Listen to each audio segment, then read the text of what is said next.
नमस्कार दोस्तों, आज फिर मैं आपके लिए ज्ञान से भरी एक कहानी लेकर आया हूँ।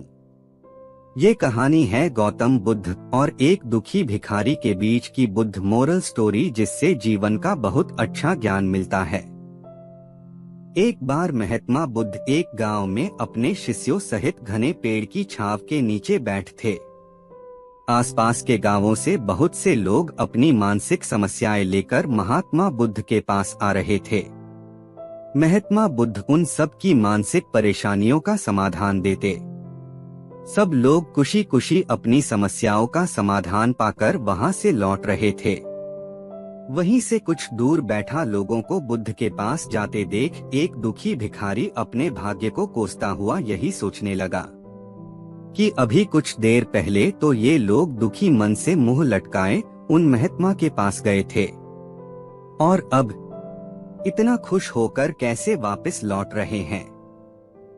आखिर माजरा क्या है, जरा मैं भी जाकर देखूं कि वो महात्मा ऐसा कौन सा खजाना बांट रहा है इन लोगों को। वे इतने प्रसन्न हुए कि उनके चेहरे लाल हो गए। जब वो दुख भिखारी कुछ नजदीक गया तो उसने देखा कि ये महात्मा तो लोगों को प्रवचन देकर लोगों के दुख का निवारण कर रहे हैं। यह देखकर भिखारी के मन में भी तीव्र इच्छा हुई कि क्यों न मैं भी इन महात्मा को अपना दुख बताऊं। मुझे भी अपने दुख का समाधान अवश्य मिलेगा, बस फिर क्या था। समाधान पाने की लालसा लिए भिखारी महात्मा बुद्ध के सामने पहुंचा और हाथ जोड़कर प्रणाम करते हुए बोला, हे महात्मा बुद्ध, मैं भी लोगों की मदद करना चाहता हूँ।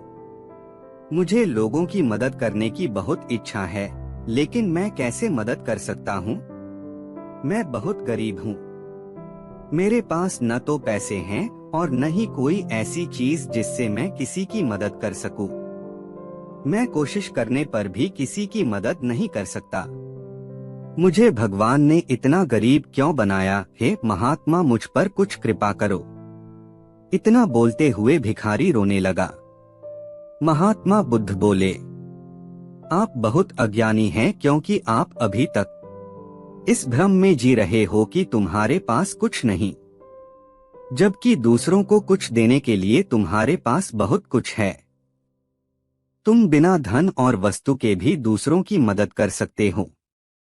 तुम्हारे पास जुबान है, जिससे तुम मीठे शब्द बोलकर किसी के दुखी चेहरे पर मुस्कान ला सकते हो। इन्हीं शब्दों की ताकत से तुम किसी के भी टूटते हौसलों को फिर से मजबूत कर सकते हो।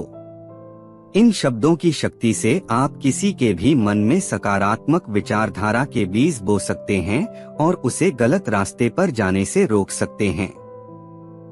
तुम्हारे दो हाथों से किसी भी कमजोर या लाचार व्यक्ति की सहायता कर सकते हो।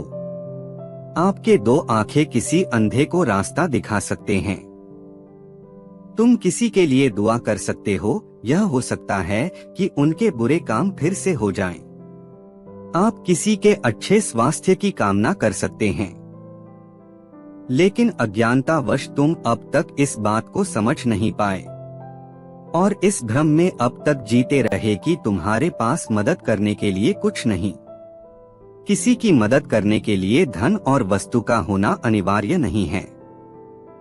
बिना धन और वस्तु के भी हम कई प्रकार से लोगों की मदद कर सकते हैं। महात्मा बुद्ध के ज्ञान से भरे ये सुंदर शब्द सुनकर भिखारी के चेहरे पर मुस्कान आ गई और वह खुशी से झूमता हुआ वहां से चला गया। इस बुद्ध मोरल स्टोरी से हमने क्या सीखा? दोस्तों, महात्मा बुद्ध की इन बातों से बहुत कुछ सीखा गया। आजकल बहुत से लोग यह सोचकर दुखी होते हैं कि मेरे पास ये नहीं है, बल्कि जो आपके पास है उसी में संतुष्ट रहना सीखें और बिना मतलब के लोगों की मदद करें। इन्हीं से आपको परम सुख की प्राप्ति होगी। तो दोस्तों, यह बुद्ध मोरल स्टोरी आपको कैसी लगी जरूर बताना। धन्यवाद।